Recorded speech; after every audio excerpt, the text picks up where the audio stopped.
Welcome to the FASA Leadership Lounge, where we dive into the policy shaping the work of Florida school leaders. I'm Michelle White, Executive Director for the Florida Association of School Administrators. And I'm Jessica Janasiewicz, lobbyist for FAFSA in several school districts here in the state of Florida. Well, we are finished with 4 weeks of session. We have so many things to cover this week. But first, maybe there's a little bit of drama that not unexpected, Jessica, through the House and the Senate. And we've been talking about this for weeks, but it's getting real. It's getting real. It's getting very real. There were some Twitter comments. There were, when we're taking to the social media to air our grievances, that we have got some drama going on. Yes. So typically this week is around the time that we would see chambers releasing their budgets, which kind of just starts that process in the subcommittees, and then it moves through the chambers, and that's how we start the budget making process. Well, we started hearing that the Senate was going to hear their budget, and then there started being some rumors, nothing confirmed, that the House was not going to release their budgets this week. So what ended up happening was we had Senator Hooper, who is our appropriations chair. That is the gentleman on the Senate side who runs the budget process. He tweeted out this week, traditionally, the chambers introduce the budgets on the same week. It's important for us to keep that tradition and roll out the same week as our partners in the House. As such, we have updated our schedule to roll out the budget in committees on Thursday the 12th instead of this week.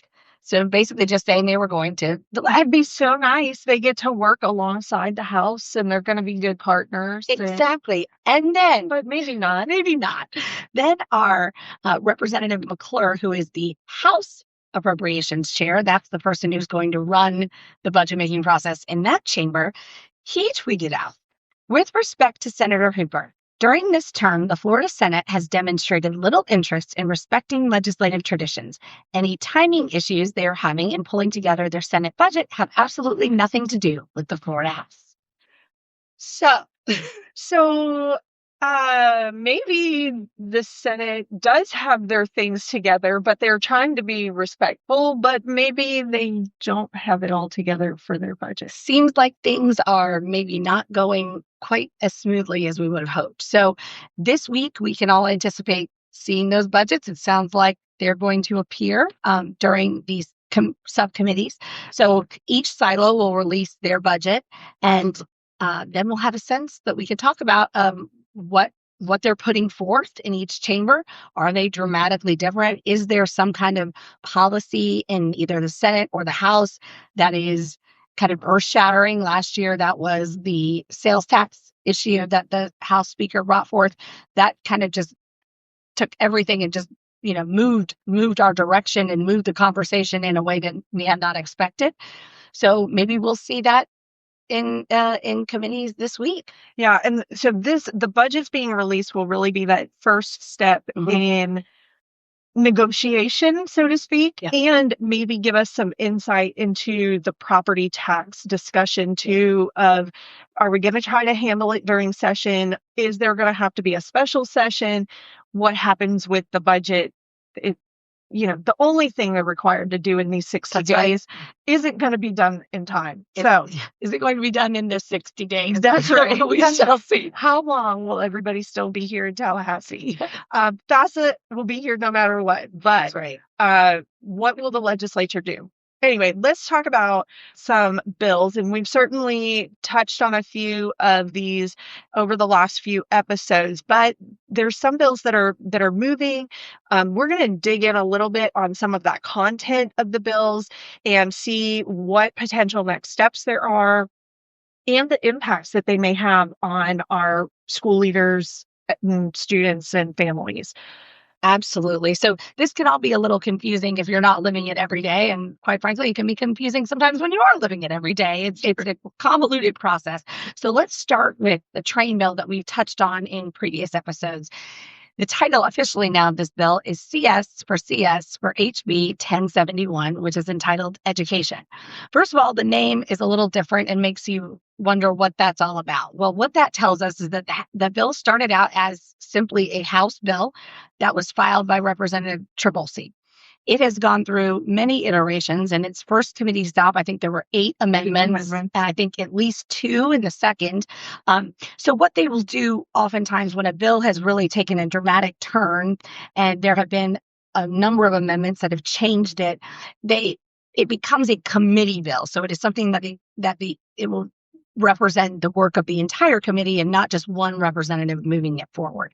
So that is hence the CS. So Committee substitute. committees, that's what that really exactly. So when you hear all these letters, you hear CS for HB, what that really means is committee substitute for House Bill, and in this case, 1071. So if you ever watch when they're on the floor passing bills, you'll hear a lot of CS for, and it sounds crazy, but that just lets you know all the changes that have taken place. And really, they're required to say that full name because it comes as part of the full bill. That's right. Little tips and tricks for our members that are following along with bill numbers.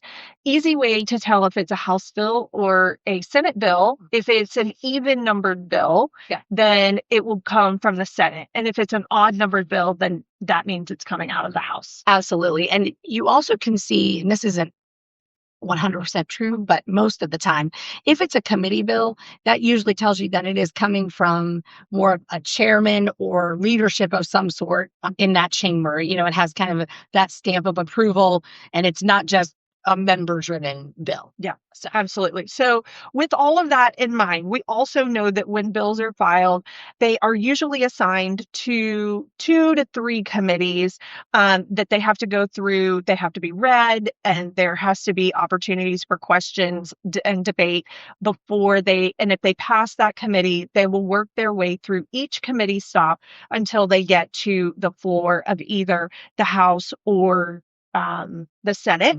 In this instance, CS for CS, House Bill 1071, is in its third committee, the House and Education and Employment Committee. It has previously, of course, been reported favorably in both the Student Academic Success Subcommittee and the Pre-K-12 Budget Subcommittee. That's right. And so that seems like it's close to the finish line, right? Yep. Not quite. So after that, assuming it makes it through its final committee, which that one undoubtedly will, as we mentioned, the CS usually gives you an indication that it's on the track. Then it will be ready for the House floor. Once it's on the House floor, it is read and debated numerous times, so not even just once, where they get a chance to ask questions and then they get to debate, and then it is finally voted on. If it passes the House floor, that's a step in the right direction, but we're still not done yet. Of course. The biggest next question is, does it have a companion on the other side? So in this bill in particular, yes, this bill technically has 4 related bills, which doesn't necessarily mean they're identical, but it means that they have some similar content. And those bills will also have to move through their respective committee assignments on the Senate side and then pass on the Senate floor. Mm-hmm. Assuming one or all of them pass, then they'll be combined with the House version. So once the House passes it on the floor and the Senate passes theirs on the floor, then they typically do a little switchy, mm-hmm. and they each have to deal with the opposite bill on the floor. And then one of them gets to be the winning bill, right? That they basically with the Senate will adopt all of the language from the House bill as the bill that is going to move forward. And that's where at the end of session you see. That's right. So if the bill passes the House, which it will, they will send it over to the Senate. The Senate can try to say that they have a companion. This one it's a little challenging. They can take the bill and strip all the language off from the House bill and stick their language on and send it back. Or in some cases, this bill is not a good example because it's so lengthy, but let's say you have just an easy basic bill of making key lime pie day in Florida. And the Senate says, I want it to be key lime pie day and Florida strawberry day or something minor. They can add to it and send it back to the House, or they could just accept it and say, you know what, we'll give up on our strawberries and just take the key lime pie. So it really is up to, and those decisions, of course, are really made at the president and speaker level. Right. They may defer to the member running the bill if it's not a huge big deal, but something like this, that's a big train bill, they're gonna leadership is looking at this. For sure. And then they're going to spend some time debating it on the Yes. floor when it gets there. Absolutely. So this is how it all works. So let's look at this bill and see how it will impact you, because it is quite a lengthy bill. This bill will prohibit schools, districts, charter administrators, and direct support organizations from spending any funds, regardless of the source, on memberships or goods or services from organizations that discriminate on protected bases. Yes, it will also prohibit spending state or federal funds to promote, support, or maintain programs or campus activities that, quote, advocate for diversity, equity, and inclusion, or promote or engage in political or social activism as defined by state board rule, which then gives us an opportunity to see the State Board of Education develop their own language and set of rules on what that actually means. That's right. So there's a lot, and there was a lot of discussion in committee about this. People were saying, if we have a club that goes and picks up trash at the beach, is that considered a political activity? Well, in this case, it would depend what the state board decides to say. So they could make it very narrow interpretation or a very, very broad interpretation about what would be considered something that engages in political or social activism. So that's why it's important, even when this is all over, it's really not over, because then we got to watch that rulemaking. That's right, for sure. There's also some more contents of this bill, and this one's been a pretty hot topic in committee meetings. This bill looks at health education training, specifically human embryologic and fetal development for grades 6 through 12, and it would mandate a high definition, medically accurate ultrasound video of at least 1 minute and a medically accurate computer generated rendering, animation, or video of at least 3 minutes showing fertilization and week by week development at birth. This has been the really core of the controversy on this issue in particular, because there are critics of the bill and of that particular provision that say that that's really targeting a specific video that has been created by an outside third party. And they say, we shouldn't be putting all of our instruction based on this one video that comes from this third party. Now, the proponents say that's not what this is. But when you see language that's written, that's pretty specific. So we'd have to see how that all pans out. Absolutely. There is also a safety part to this bill. It requires locked and closed gates to exclusive zones in the school. There is also a safety part to this bill too, where it requires locked and closed gates to exclusive zones in the school. Locked classroom doors while occupied, and conditions when doors can be open and unlocked and must be actively staffed. It also requires marking the safest areas in classrooms and notifying students within 10 days. There is also an explicit reporting chain. Anyone aware of a violation must report it to the principal. The principal must report it to the safety specialist the next business day, and the principal. And if the principal is in violation, the report goes to the superintendent or to the charter board. Good heavens, that's a lot of detail there for that safety piece, and that they're just so important when there's that much detail and chain of command and all the things. It's very, very and we all want safe environments and buildings for our students and our staff that are in there. And this is, really getting into that reporting piece of, hey, I saw that this door was propped open or this door was not locked at the media center or something. And the principal really having to take on that liability of reporting it. Absolutely. A couple other takeaways. There's also some issues in this bill that concern student record transfer and SRO notification. So the bill states that student transfer records have to include verified reports of serious or recurrent behavior patterns, including threat assessment reports and related documentation. When the student enrolls in a new school, the SRO has to be notified and given any of those records upon request. There is also some language in the bill looking at instructional materials that would allow the Commissioner of Education more discretion to have a material that is on the adopted list already be removed, that the commissioner could do that. Of course, that brings up a whole myriad of questions about what would that mean for our schools if you've already been using this material and then it's off the list. What does the school district do if you're in the midst of your purchase of that? What do you do? Even just if it's just in the interim, if you're trying to get a new material, and of course, costs associated and things like that. So that's also something in the bill. And these are all like really big topics to be included in one single bill too. Yes. So more to come, of course, but things that could add some responsibilities and liabilities for administrators pretty much at every level. Yes, that's exactly right. So let's move on to a bill that's a little lighter for the moment. Last week, House Bill 127 required instruction in cursive writing passed on the House floor. It requires students in grades 2 through 5 to study and become proficient in cursive writing. So this bill is not necessarily new to the Florida legislature. We have seen it filed in previous sessions. It has not been successful, of course.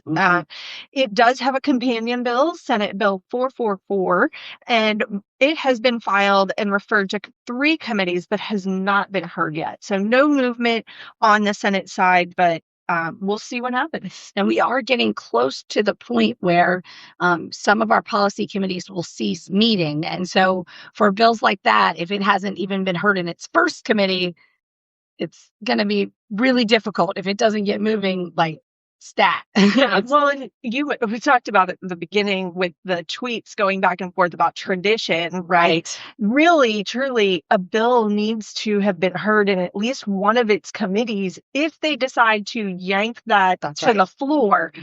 We've seen them skirt the line just a little bit in the past of a bill not being heard, but then they still pull the content as an amendment into another bill, which maybe they're not supposed to do that. But, it's all to be seen on what happens with it. That's exactly right. And to that end, what we're seeing a lot of this year is one bill moving in one chamber and not going anywhere in the other, and then vice versa. And so another example of that is a bill that we want to talk a little bit more in depth about today, which is Senate Bill 320. That's the administrative efficiencies, or that is also the DREG bill.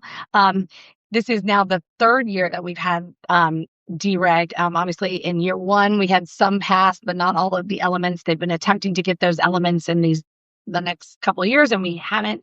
So good news is it passed through all of its committees and it passed through on the Senate floor. It just went swimmingly through the Senate and very quickly.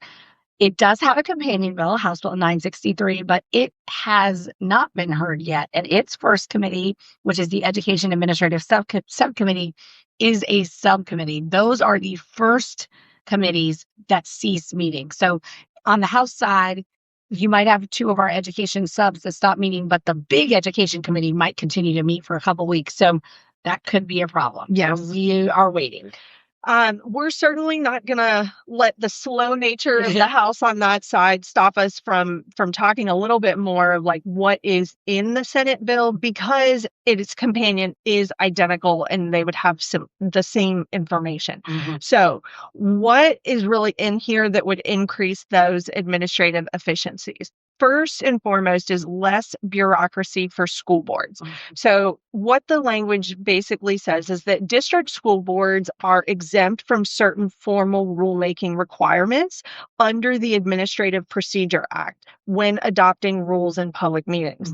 So the Department of Education here in Florida must annually tell superintendents that they can request declaratory statements for legal clarity and then maintain a master list of statutory and rule requirements that districts must follow, including notifications and postings and reports. So one new thing for the department. One more thing. It will also reduce auditing and reporting burdens for districts. So districts would no longer be required to employ an internal auditor unless they exceed $500 million in combined revenues.